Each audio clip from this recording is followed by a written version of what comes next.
Et bonjour à tous, alors c'est la fin de l'année, les vacances approchent, donc du coup j'ai envie de me reposer un petit peu et sans faire d'introduction qui n'a absolument aucun sens.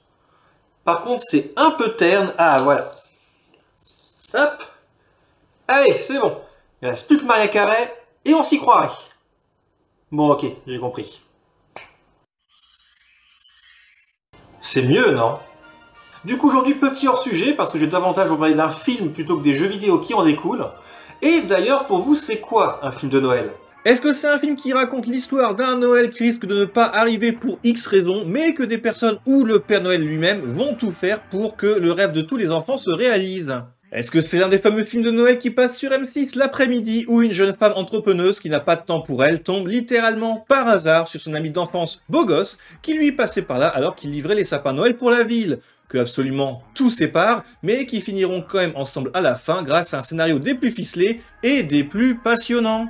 Tu peux être encore plus sarcastique? Ose me dire le contraire. Ou alors, est-ce que c'est simplement un film qui se passe pendant la période de Noël, comme par exemple Maman j'ai raté l'avion, ou plus récemment Violent Night avec David Harbour, dans lequel le Père Noël défonce des voleurs venus piller une famille aisée le soir du réveillon de Noël?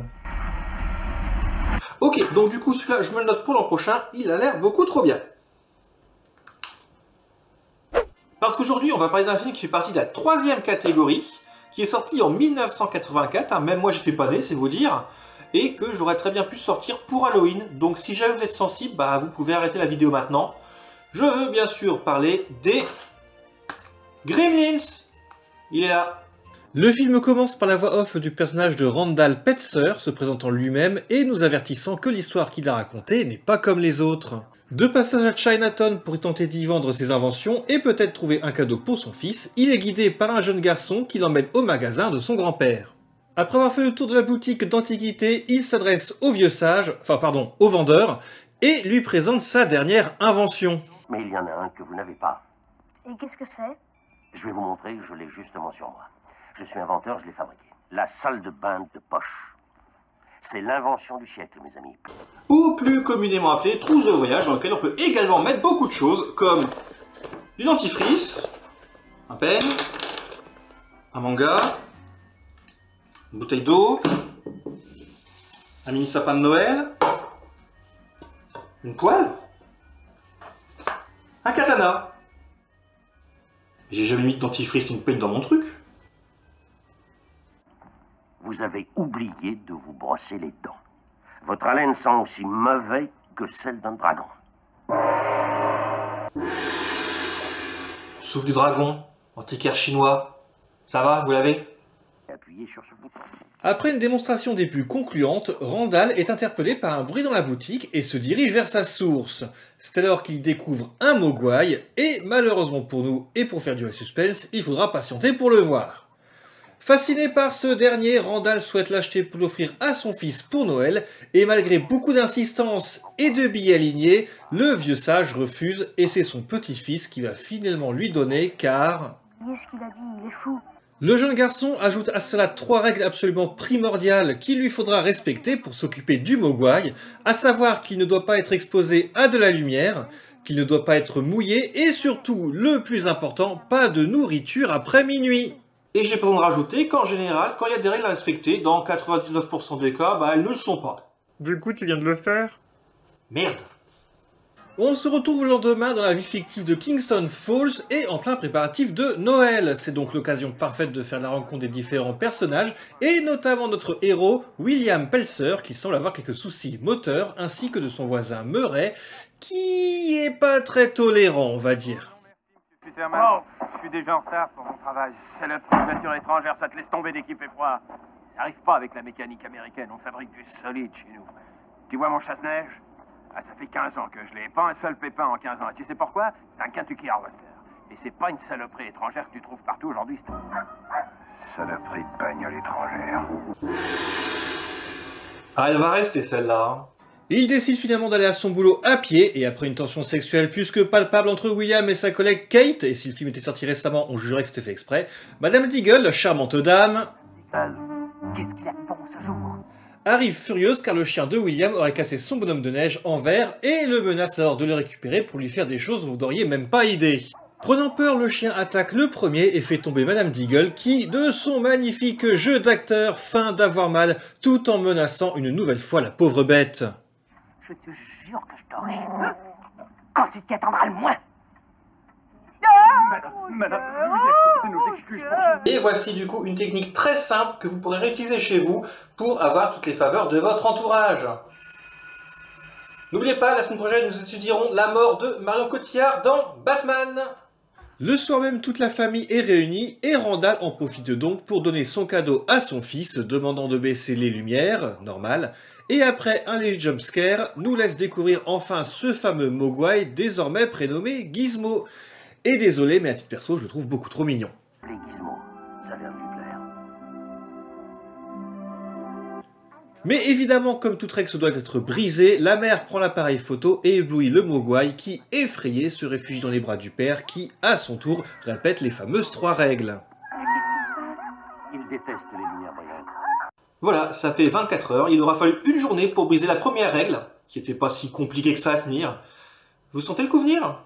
On se retrouve le lendemain matin, alors qu'un enfant sapin vient livrer la famille de son sapin de Noël pendant que Gizmo s'éclate tout seul devant la télévision.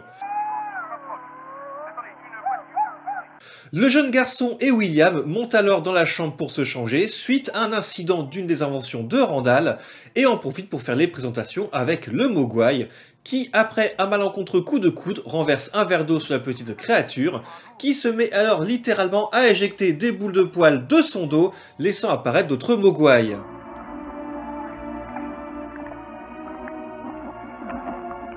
Et oui, car c'est comme ça que l'on crée nos clowns. Regardez. Et voilà! Joyeux Noël! Le lendemain de la découverte, William emmène l'un des Mogwai à l'université et montre à l'un des professeurs comment ils se reproduisent et en garde un pour l'étudier. Sur le chemin du retour, il tombe sur Kate qui essaie de faire sortir le voisin légèrement bourré du bar et fait un bout de chemin avec elle. C'est à ce moment que Kate décide de faire son plus beau monologue concernant les fêtes. C'est à ce moment-là qu'il y a le plus de dépression. C'est bizarre parce que j'ai toujours cru qu'à l'époque des fêtes, tout le monde était heureux. Quoi qu'il puisse arriver. Évidemment, la plupart le sont, mais pas tous. Pendant que certains ouvrent leurs cadeaux, il y en a qui s'ouvrent les veines.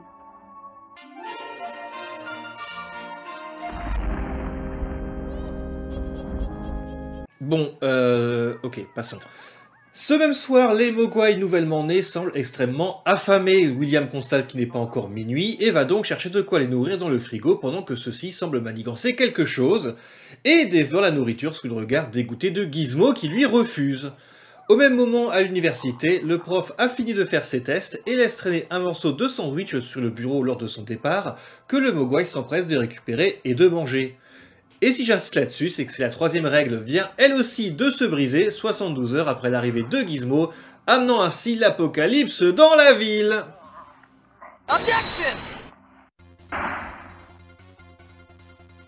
Ouais, bon, ok, j'ai un peu exagéré dans le sens où tous les règles qui ont été brisées, soit elles ont été faites par accident, soit parce que les Mogwai ont été plutôt intelligents, donc finalement la famille y est pour rien. Mais quand même. Et suite à cette ingestion de nourriture qui devait être très avariée au vu de leur nouvel état, se sont transformés en espèces d'œufs dans lesquels ils vont commencer leur métamorphose. Se rendant compte que quelque chose ne va pas, William vérifie l'heure et découvre qu'elle a été sabotée, mais ne se pose pas plus de questions et s'en va au boulot comme si de rien n'était. La métamorphose se fera assez vite car les œufs sont déjà en train d'éclore. Le professeur appelle William pour le lui dire et c'est ensuite de s'approcher de cette nouvelle créature. Et on sait tout ce qui se passe quand il y a un noir dans un film qui commence à devenir un film d'horreur. Le professeur est retrouvé mort, une aiguille plantée dans le cul. Quelle surprise. De son côté, la mère de William entend des bruits bizarres à l'étage, n'écoutant que son courage, décide d'aller voir ce qui se passe, en s'armant d'un couteau au cas où, mais ne trouve rien. Quand tout à coup le manche-disque se met en route dans le salon, elle descend et découvre avec stupeur le premier gremlin dans la cuisine.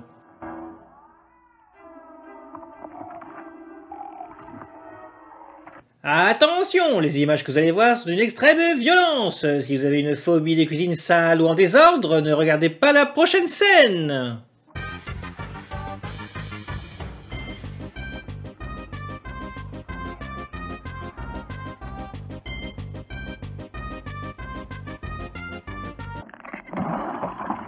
Je vous avais prévenu. Rappelez-moi de pas la faire chier, elle. William, de son côté, suit les traces du chef des Gremlins jusqu'à la piscine municipale, mais ne peut l'arrêter et le voit impuissant se jeter à l'eau, créant ainsi la plus grande piscine à bulles de la ville, mais a surtout eu pour effet de créer des centaines de Gremlins prêts à saccager la ville. Allô, c'est le froid.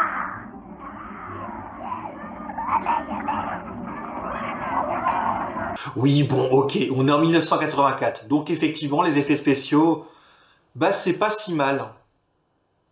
Ah, et vous vous souvenez du voisin de Madame Deagle? Non, parce qu'on va les revoir.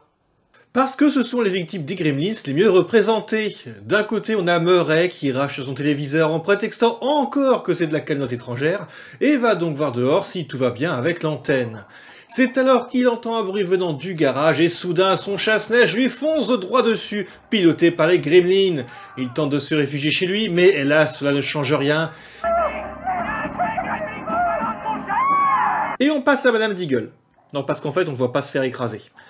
Pendant que des Gremlins font diversion en chantant un chant de Noël à sa porte, un autre sabote le monte-escalier. Prise de panique en s'en rendant compte que ce n'était pas des jeunes drogués, c'est elle qui le dit, elle s'installe et appuie sur le bouton du monte-escalier qui s'affole et après avoir monté les 56 étages de sa maison, est expulsée par la fenêtre et vient s'écraser sur le sol.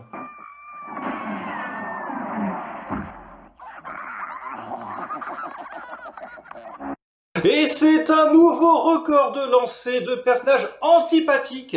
Qui aurait pu penser un jour que la technique dite Stana porterait enfin ses fruits? C'est le chaos dans la ville. Les Gremlins se saccagent tous sur leur passage, dérèglent les feux, sabotent les voitures, attaquent les maisons et fument des joints au bar en picolant des bières et jouant aux cartes ou au billard en faisant du breakdance sur le sol. Je sais pas quoi dire, ça doit être une soirée normale au happy hour du jeudi soir. Ok. Et du coup, la police dans tout ça? Mais enfin, qu'est-ce qui lui prend de faire plus cirque? Qu'est-ce que c'est que ce machin dont il est recouvert? Vous savez, Franck, je crois qu'on n'a plus qu'à s'en aller. Alors, Franck, pourquoi vous démarrez pas? J'aimerais vraiment retourner au bureau. Ah, on les sent très motivés, hein. Et du coup, ça se termine comment? Non, parce que ça commence vraiment à devenir la merde, là. Hein. Après avoir détruit la ville, les Gremlins ont décidé d'aller voir Blanche-Neige et les 7 nains au cinéma, parce que pourquoi pas, et pendant qu'ils sont bien occupés, nos deux héros William et Kate ont alors la brillante idée de les enfermer dedans et d'y mettre le feu afin de s'en débarrasser une bonne fois pour toutes. Mais il en reste encore un, le boss final, le Gremlin rebelle à la mèche irréprochable. C'est un 1 contre 1 entre lui et William, mais ce dernier n'a clairement pas l'avantage. Entre les lancers de scie et l'attaque de tronçonneuse, William subit plus qu'il ne cogne. Mais grâce au coup de pouce de Kate, le Gremlin est ébloui et William peut alors se libérer.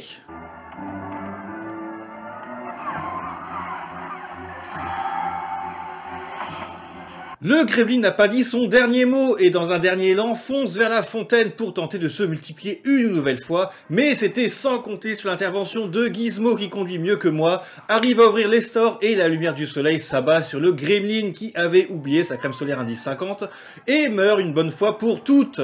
Tout est bien qui finit bien. Enfin, presque. Car une fois tous ces incidents finis et un repos plus que mérité, le vieux sage est là pour récupérer le Mogwai, car comme le dirait Oncle Ben... Avec le Mogwai arrive beaucoup de responsabilités.